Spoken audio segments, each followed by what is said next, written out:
Вика, скажи, пожалуйста, как ты узнала про Speaking Club?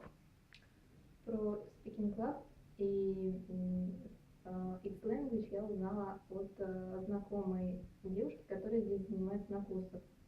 Она предложила посещать мне Speaking Club по воскресеньям, где собираются люди, которые знают английский, и мне захотелось тоже, чтобы они поделились опытом со мной, и мы обсуждаем темы, которые касаются жизни и которые помогут при путешествиях, что мне, собственно говоря, и нужно.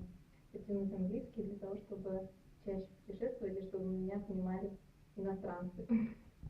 Здорово. Скажи, ты чувствуешь какие-то изменения в твоем знании английского за это время? Да, я посещаю Speaking Club второй раз и уже чувствую, что я знаю больше слов и могу скрепощеннее немного разговаривать на английском языке. Тебе желаем успехов. Спасибо. Приходи.